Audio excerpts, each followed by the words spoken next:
Hi, I'm Steve Acuna, your host of the 30-Minute Sage, your source of practical advice to move forward through corporate and life changes. I come to you as a certified professional in change management and life coaching with over 25 years of boots on the ground and leadership experience that spans 5 corporate industries.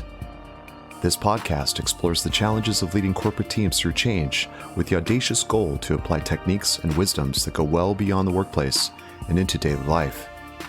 Along the way, I will share my successes and failures, my learnings and my truths as I continue to transcend corporate life and apply my personal mission to raise consciousness that activates the power of our human community. Welcome to the 30-Minute Sage. Now let's get started. Hello and welcome to Episode 3, Using the Power of Words, Personal Agreements, and Secrets of Personal Success. Hey, before we get into the content, let's talk about the format of the podcast. First off, the podcast is casual and more like a conversation. This cuts down on heavy production and helps me to focus on sharing and content. In this episode, I will dive into the power of your words and personal agreements that limit your success in the workplace and beyond. It's my hope that you take these ideas and consider them for your own application. That process I call finding your inner sage. As always, I will share a takeaway for each segment so you have something you can reflect on afterwards. Please don't forget to send comments, hit the like button, and share it with others to help promote the podcast. Finally, the podcast is not therapy. Change management can be emotionally charged. So if you're not emotionally okay, please seek the professional assistance you need. Professional therapy has helped me and my family through tough times. So remember, it's okay to not be okay.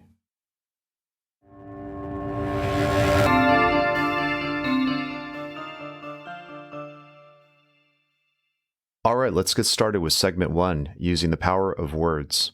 In this segment, I'd like to reflect on how words manifest things in your life that are positive, or possibly even create limits to the success that we have in ourselves, in our work, in our lives.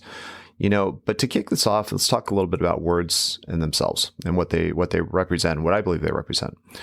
Words many times are ways that we kind of hold power in manifestation. And what I mean by that is the words that we use a lot actually create things in our life. For myself, when I think about words that describe me, that I use for myself, most of them are positive. I think of myself as, I'm a really good problem solver, and, I'm helpful. I'm supportive of people. I'm trying to find also the hidden meanings and things to better understand my life and learn from things that I see as good experiences in my life. And I even learn from the negative experiences, of course.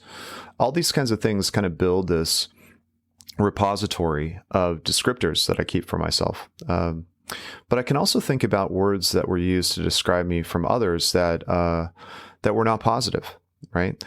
In the last episode, I talked about gaslighting, and that was a great example of how words can be used in a way that helps the gaslighter to manipulate you sometimes and to make you feel like what you know is not, you don't have the confidence in what you know or your expertise or the way you think about things. And that's actually done intentionally in order to make a person feel as though they're kind of under the thumb of that individual that's creating that type of doubt in that person, right? So I do recommend taking a listen to that particular episode because it ties nicely to what I'm talking about here with words that hold power in our lives, right? So when I think about words that were not so positive in my life, I can recall moments in time when somebody called me, stupid, or that I really was not somebody who can be counted on with integrity. And, or, a situation where it's like, hey, I really appreciate what you're doing here, but you're not the right person to do it because I don't really have any confidence in you, in your abilities. These are all really kind of hurtful experiences. And when those words were used, let's just focus on the one that, the word stupid, really terrible word, right? I mean, it holds an energy in itself by even saying it. And I can even feel that as I say it. But when it comes to that moment in time, a part of me believed it. A part of me, because this person, perhaps I respected this person. I mean, from this experience, I did respect this person. And when they said that to me, I felt like they were speaking truth. That some part of me was like, you know what, maybe I am. And that part, that moment in time when I agreed that was something that was potential, possible, I kind of locked a piece of myself into that memory. A piece of myself that when I think about that memory, I relive it, right? I traumatize myself over and over again with that particular experience. And those words, if I truly believe them and constantly repeat them to myself because of that memory, become a reality. I start to act in ways that support that particular perspective. In some cases, I might even, sabotage myself, to confirm what I already believe to be the case when it comes to describing myself. And in this case, with that word, stupid, right? These are things that are potentially limiting factors when it comes to our successes, because it shows up in our work. It shows up in the way that we perceive ourselves, and how it shows up is how others will perceive you as well. And so if I bring this into the workplace and such things as change management, we have to believe, we have to believe in ourselves in order to fortify a direction or to help people move forward in through a change. And if we as individuals, if I'll use I language, if I don't feel as though I believe in the descriptors of myself, that'll come through in the language I use, the words I select, the energy that I put behind them, the conviction, the sense of confidence and courage will be affected by how I perceive myself. So let's take it back to that example of somebody saying, hey, you know what, I think you're stupid. And some part of me in my past, immature past, said, well, maybe this person has a point, that I could be, someone who has some limitations there. And, when I believe that type of thing, and I repeat those kinds of things through that repeated trauma of, that memory, it comes through. It will come through in how I feel, right? Those types of things really can be worked on, though. And what I've done is I've focused a lot of time and attention on trying to dive into those memories, relive them in many respects through some mindfulness practices, and visualize myself, in those moments. And then listen to the feelings that I hold when that person said that. And then I ask myself, if I were to set that aside, what would fill it? What would be the word that I would describe myself with, right? These are the kinds of things that I've done quite a bit of work on, because I really want to fortify my position to help people through change. And these things limit my ability to do so because they're barriers. They're barriers to me feeling confident, courageous, supportive, And, in this particular case, this one is an easier example because I know I'm not stupid. I know that, I've accomplished enough in my life with the courage and confidence to know that was a barrier that I was able to break through pretty quickly. But, there are other things, though, that happen in life that create these kind of micro memories.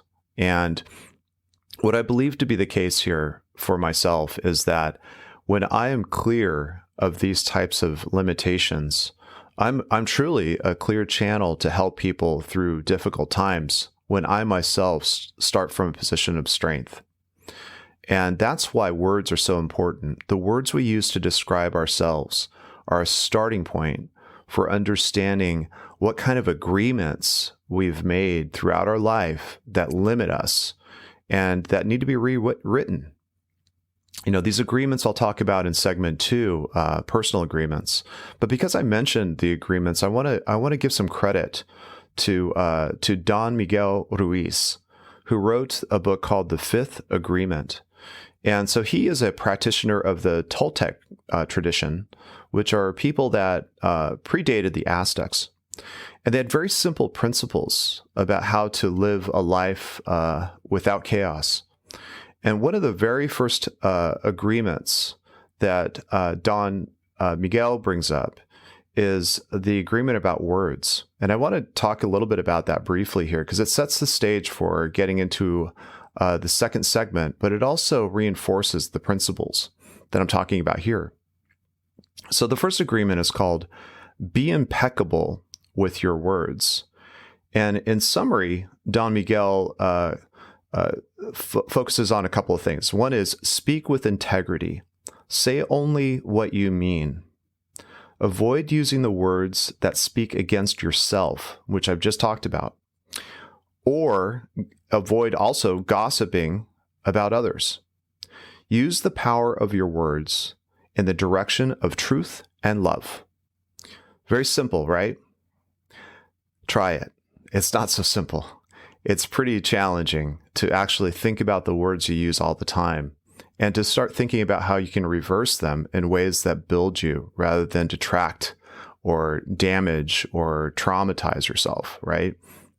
When describing myself, it has been at times difficult to actually think positively, especially after something that, didn't go as planned, And so this whole idea about, using words for the direction of truth and love needs to start with you.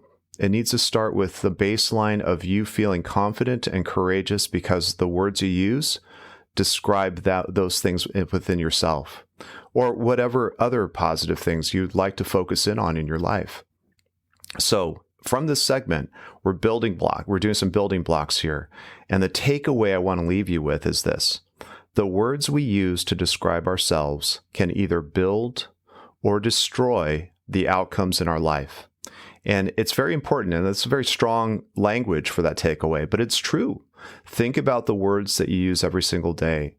Analyze them, understand them, and then also recognize the impact, whether positive or negative, and then make the adjustments necessary for yourself to have a happy life.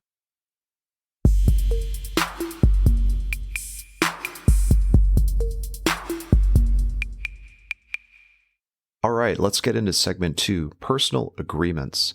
Now, this segment builds off of the first segment, which we talked about the power of words and how words that we repeat to ourselves and believe can manifest positive things in our lives or even create chaos in our lives. In some cases, it could even be a living hell, that people experience. In this case, with personal agreements, I'm going to build upon that segment 1 concept and talk about how we think about ourselves in facts. How we create facts about ourselves, and sometimes those facts really are agreements that we continuously uphold with loyalty. And so, in order to get into this subject, let me just give an example. I'm going to talk about a pretty traumatic experience I had back in college. I had applied, I had joined a professional fraternity, a business fraternity, and I was very excited about it. And I was encouraged, everyone was encouraged to run for an officer position, be a part of the group, and really help to organize and drive great things through the year, through the semesters. That would promote the fraternity, create camaraderie, all of the experiences that I was hoping to be a part of and wanted to be a part of in college. And so I took it upon myself to go ahead and run for this. And it required a speech about the role that you're going for, as well as your credentials, what you've done in the past to support it. And really, it was a way for people to kind of see how you are, who you are, get an introduction as well. And then there was going to be a vote, of course, by the folks that were already in the fraternity to decide who would essentially be in those roles. And so I was very excited about it. And I did some research and had planned for it and had a speech. And, I'd never done anything like that before. So in this case, I, was going for chapter's operations, so I was going to help with just the organization of what the chapter was doing throughout the school semesters and year, etc. And so I gave my speech. I thought it was really good. I really worked on it and practiced on it. I was feeling very confident that I was qualified and that I was going to get the role. So they held a vote, and I didn't get it. And so knowing that I really wanted to be an officer, somebody helping, I was encouraged. I was pulled aside by the president of the fraternity and said, "Hey, go for this other role because I really think that you could do this." And so that role was actually about professional activities and helping specifically in that area and designing those activities and helping everything get organized, all that kind of stuff. I thought it'd be really fun. So I said, okay, cool. So I got up again, a little bit less prepared, of course, because I wasn't really thinking this was the role I was going to get. And I gave a speech, kind of impromptu, used some of the similar concepts that I did from the first speech, and went through it. And I felt pretty good. And I was getting a lot of good positive head nods. And of course, other people got up and spoke as well, those that had wanted that position. And then the vote came, and I didn't get it. And I was like, wow, this is something. I don't know how to feel right now, but I'm a bit numb. And literally, the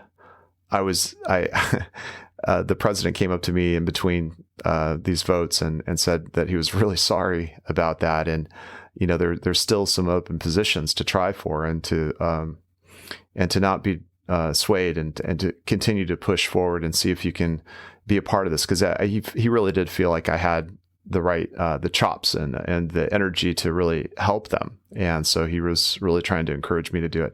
So boy, I did it again. There was official photographer for the fraternity. And the interesting thing about it, that was probably the one that I was most qualified for, because I had been a photographer through high school and done a lot of different work, even got some awards for photography through the yearbook group that I supported. So I was feeling pretty good about that. And so I shared all of that in my presentation. And when I came back in the room after the vote and no one made eye contact with me, I realized I didn't get that one either. And so talk about situation. I didn't know exactly how to feel, I felt embarrassed. I felt that I felt judged by those. And when I was actually going through my presentation, I could feel the judgment, And then I really had to kind of dig deep to just kind of face everybody to say, I'm still here and I'll still help and I'm still positive. And thank goodness for my earlier years in martial arts, because I had built up a lot of strength and conviction about, persevering through difficult times and things like that. And those were definitely, that perspective was definitely exercised in those moments. But you can imagine, I was just like, I was mortified. And I felt like, boy, I'm just starting off on the wrong foot completely with this group. And I formed some agreements, and some of those agreements had haunted me for years about anxiety. Like I felt as though I was not a good public speaker. I felt like I wasn't very, and I made that agreement in myself to say, I'm not good at this. So when opportunities came up to do that, I first of all, I felt the anxiety and relived the anxiety, but I also just said to myself, my agreement is I'm just not good at that, so I just don't do it. So that agreement is actually what stuck, and it's made up of words that described me as well. So again, building blocks from segment 1, but the agreement itself was something that actually just created limitations for me to even try in some of those areas. And in this case, it was about public speaking. And so you could see that these agreements could just be stuff that just limits you completely, because you just determine that that's just truth, right? And what's really interesting too is that that's an agreement with myself. When I was actually being observed and actually when I was presenting to those individuals, every one of those individuals in the room had agreements about what they wanted to see in that role, about what they felt I was doing right or wrong, or what was the limitation of me in that role, and thinking about like, is this person going to do it? All of those kinds of judgment factors are part of agreements that they hold in themselves about what it means to be successful in that role. And some of that was probably negative, they just, maybe they didn't like the tie I was wearing, but regardless of the fact, it all starts from within the individual, myself in this case. And so those that observe, also are part of this mix. And we'll talk a little bit more about that later when it comes to, the third segment, which is really about, what does it mean to have, personal success? How does that show up in relation to these concepts? So coming back to this topic, though, of what I created, the idea that I wasn't a good public speaker was completely unfounded. It was not true. I actually feel that is probably one of my biggest strengths. Now, how I came to realize that was actually testing and pushing through these agreements to recognize that they were not true. I could speak well. I can articulate my ideas. I can be inspirational because I try to find the inspiration in myself first. I also think about the words that I use in a way that helps to manifest positive things in myself, starting with myself, and then outward to others. These things I actually work through very challenging and difficult experiences where my role as I moved up in business required of me to be speaking to people. And the anxiety level, though, was intense. I used to have these, it was funny because people would come up to me and say they never see the anxiety when I'd say, boy, I was kind of nervous. Well, can never tell, right? I was very good at hiding it, but it was something that definitely, that experience did not serve me in that situation. So through that example, you can see that agreements are things that we just say to ourselves that disqualify us up front before we even try. So think about what you say to yourself when you feel like you're going to try something that's a risk or take a risk or do something new. Those agreements have power. They're made up of words that you use to describe yourself that have power. So the idea about establishing those agreements in a positive light can also manifest some great results in life, right? So the takeaway that I want to leave you with on this one is really kind of, again, a building block that'll lead us into the third segment when it comes to, so what do we do to create success out of this situation? And I'll talk a little bit about what I've done. And hopefully those things will help you as well in your journey. Takeaway number 2, agreements that we repeat that limit our confidence or ambition represents the strength of our own negative judgment. So again, the agreements that we repeat that limit our confidence and ambition represent the strength of our own negative judgment. So you can already see that the manifestation of something negative, in this case, limiting or disqualifying yourself because you just don't believe that you can do something because of some, terrible experience like the horrific one I had, creates these situations where we just limit ourselves in life. We limit ourselves in our work. We limit ourselves in our ability to influence and set direction in a positive way with change management. All of these things are part of a system that we create that starts with the words that we use, and we create these agreements that we just go by. So the challenge here is to recognize that these agreements exist. Start to ask yourself what they are, and then we'll talk about in the next segment what to do about that and how we can move past these agreements and create new ones that will help you be more successful in your life, maybe even more than you ever thought possible.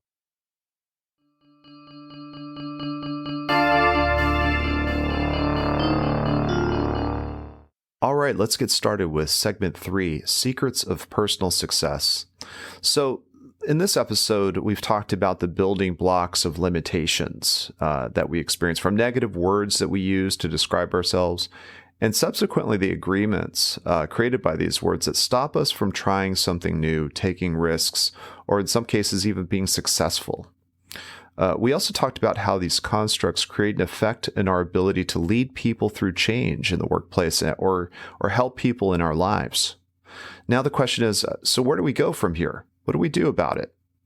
Well, my belief is that personal success all depends on how a person deals with these constructs. So in light of that, I'd like to introduce this concept of mindfulness. Now, mindfulness has gotten a lot of attention recently, and let me start with the definition of it first. So mindfulness online definition is it's a form of meditation or induced relaxation that focuses awareness on breathing and encourages positive attitudes to achieve a healthy, balanced mental state. Mindfulness meditation is advocated for reduced reactions to stress by inducing the relaxation response, lowering the heart rate, reducing anxiety, and encouraging positive thought patterns and attitudes. Practitioners of mindfulness meditation aim to cultivate self-awareness and a non-judgmental, loving, kind, and compassionate feeling towards themselves and others. So you can already see that, we've been talking about mindfulness in relation to these concepts already by manifesting, cultivating, creating more positive words and agreements that help us to sustain, better outcomes in our life, support for others, more effective performance even in the workplace, because we ourselves are sturdy on the inside when it comes to what we believe and know about ourselves. So when we think about the mindfulness usage here, now, of course, the use of meditation, it could be meditation with your eyes closed, your eyes open. I would be loose a little bit with the word meditation to say that it could even be journaling. It could even be movement. There's so many ways that we already kind of utilize, meditation in our lives that I think you can be pretty open and flexible about how you'd like to interpret that word meditation. I say that because, some people, may feel like some of the things that they do could just be tweaked a little bit and it can apply to this. And absolutely it can. So there's no limiting factor here. But the key factor is to find those states of mind that help you to be relaxed and to be open, and to what I like to consider or suggest that you consider is the use of imagination, the use of visualization in this case, to help you to process, these particular points of agreements or words that you want to reshape or recreate in yourselves. So let's step back for a minute, and I'm going to share something that's a little bit different from probably other segments, but I'm actually going to walk through a potential mindfulness exercise that you can use in regards to establishing new agreements, and but also understanding and learning from the old ones so that you can build some and fortify those new agreements on sturdy bedrock within yourselves. So in this case, I'm going to do just a description of this mindfulness exercise. What I encourage you to do is try it out for yourself in whatever form or, that you'd like to experiment with it. You can apply the same concepts in a different way to make it more for yourself and your style of things. I encourage you to do that. So make it your own, in other words. So I'm going to give you a baseline example of a mindfulness exercise here. And you can do what you'd like with it. And the most important thing is to focus on the outcomes that this is meant for. And we'll get there as I walk through this a little bit. So in this mindfulness exercise, we're going to use our imagination in this case. And again, you can use a journal or anything else that you'd like to apply. There aren't any rules. Okay. So first, we're going to visualize the agreement that we are trying to get through. And these are typically negative agreements. In the case of the previous segment, I talked about an agreement about being a poor or a bad public speaker. So I'll use that as the example for now. So I'm going to visualize that agreement, and I'm going to really think about what it makes me feel like in those moments. And I'm going to feel it. I'm going to get to a point where I actually can viscerally feel what it's like right before a presentation, and that anxiety starts to boil up through my stomach. And I start to worry that I'm not going to be able to pull this off. And that agreement is like, I'm not good at this. So let's see how it goes. And that voice is there and I'm feeling it. And that anxiety is there. And what I'm going to do is I'm going to actually use my imagination. And I do this with my eyes closed. You don't have to, but I do. I have my eyes closed right now. And I visualize a small ball that can fit in my hand. Okay, and it's in my right hand. My palm is up and it's sitting on my right hand. And what I'm going to do is I'm going to take all of those feelings right now, all that anxiety, all that stress that has been created from those memories that have locked me up for so many years. all of that feeling that I'm going to relive that situation every single time from college, every single time that negative situation, when I speak, that feeling comes up, and man, I'm just going to relive that situation, that belief, that negative belief that it's going to happen again. I'm going to think about all of those feelings, and I'm going to pack them all into that small ball that's in my right hand. My palm is up and that ball is there, and I'm stuffing all of those negative feelings into that ball. Everything I can think of, everything that I can feel, everything that I can know about that situation goes in there. The memory, the words, the images of the people that I was speaking to, the senses that I felt, all of the environmental elements that I can remember from that room, they're all going into that ball. They are all part of that construct of that agreement. And I'm putting it into that ball. Everything's going into that ball. Now I'm getting a feeling of separation, that all of those things are coming out of this psyche that I hold, this negative construct, and they're all in that ball. Okay? I can feel it. It's all in the ball. And what it's now doing is I'm starting to recognize that there's open space. There's open space that's being created because I've put all of that away from myself into the ball, and it's there.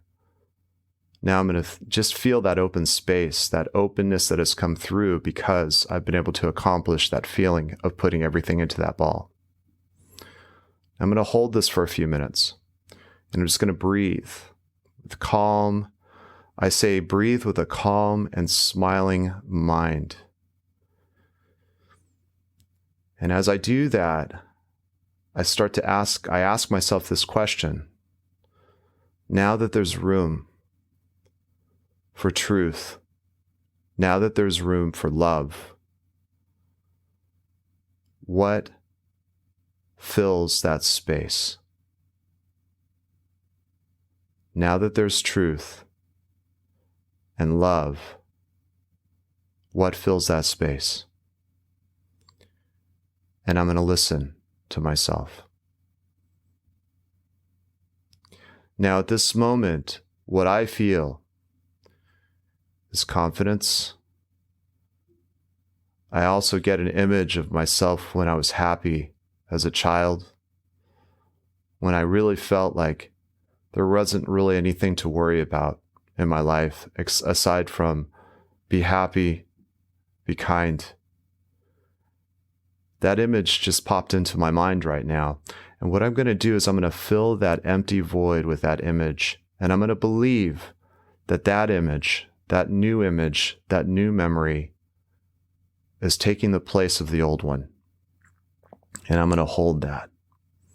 And I'm going to hold that for a few minutes. And it's hard to hold it. It's hard. It's actually difficult to hold my mind on that. I'm trying to hold it. Okay. Now, I'm going to go back to the ball. Now, hold that for a few moments, as long as you'd like, really. Now, I'm going to go back to that ball to finish this exercise. It's still there. It's still in that ball. All of that feeling and emotion is still in the ball. Now, what I'm going to do is I'm going to visualize this powerful energy, light, whatever you would like to create, fire that doesn't burn your skin, right? But what it does is it dissolves the ball. It burns, dissolves, obliterates that ball. And when it obliterates the ball, it actually releases all of the energy that I put into it, into the universe for goodness, for love, and for truth. And I return all those pieces of me that have been locked up in that memory back into myself. And I bring that self back to myself, those beliefs and all of the negativity, all the trauma, and that part of me that was hurt is coming back home into my heart. And I welcome that piece of myself. And I thank myself for that exercise of memory of all those years to learn from that negative experience to bring myself to this point. And I'm going to believe that I am whole. I'm going to feel that I am whole again. I'm going to know now that I am whole. And I take a deep breath. And I thank myself for the time and attention to heal. Now that is a mindfulness practice that I use quite often. It's one that has helped me to really kind of understand that I can do something about these negative constructs. I can shape them. I can transform them. The energy that I created, that I used to create these constructs, I can use to reshape them, to dissolve them, to replace them. All of these things are within my power. I know this to be true because I created the barriers in the first place. So now, the exercise of mindfulness could be something that you practice many times. In fact, it's hard work, and it can be sometimes a little bit exhausting even, because it takes energy to actually recreate new things in this way. So be patient with yourself. This might take one time to do it, and all of a sudden you're there, or 100 times, and it doesn't matter. Eventually I believe you get to a point where it becomes a little bit more muscle memory in a way. And it's one that helps you to just get into that space faster, that relaxation faster, and it becomes a little bit more normalized. And as a result of that, you find yourself being able to do this in a shorter amount of time, perhaps. And it's okay to also take a lot of time too, because nothing is wasted. Everything is beneficial when it comes to taking the time to relax, to be calm, to be reflective, and to also be honest with yourself about what needs to change in your life.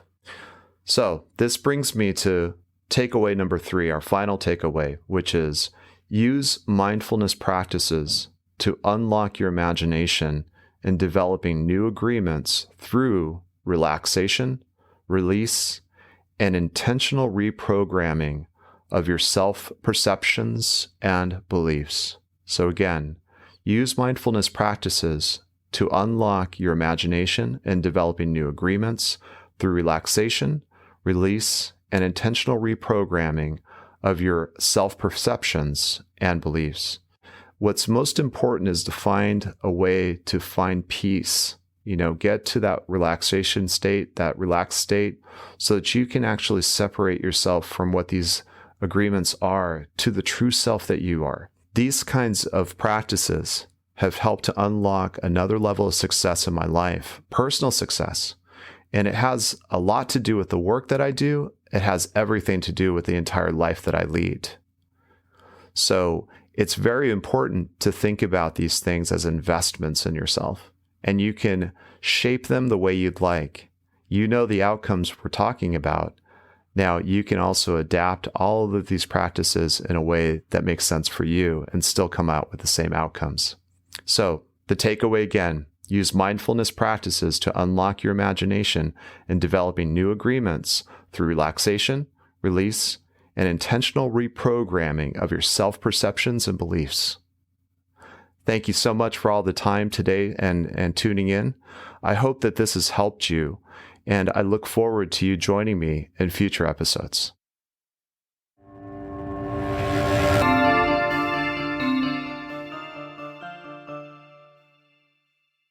All right, let's summarize our episode. In segment 1, using the power of words, we reflected on how words manifest or limit success in ourselves and our lives. The takeaway was the words we use to describe ourselves can either build or destroy the outcomes in our life. I referenced a book called The Fifth Agreement, which aligns to this concept, by Don Miguel Ruiz. His first agreement in the book was be impeccable with your word. Speak with integrity. Say what you mean. Avoid using words that speak against yourself or gossip about others, and use the power of your word in the direction of truth and love. From this, we built upon that first segment and expanded it to the full agreements that we make about ourselves in life. And sometimes we disqualify ourselves in taking chances or building new things in our life because of those agreements. The takeaway was agreements that we repeat that limit our confidence or ambition represents the strength of our own negative judgment. This is an area of improvement that we focus in on segment 3 called the secrets of personal success. Now, in this segment, we actually go through a mindfulness exercise that helps to unlock the potential of releasing those old agreements and creating new agreements. The takeaway was use mindfulness practice to unlock your imagination in developing new agreements through relaxation, release, and intentional reprogramming of your self-perceptions and beliefs. I want to thank you for taking the time and investing in yourself through this episode, and I look forward to you joining me in the next one.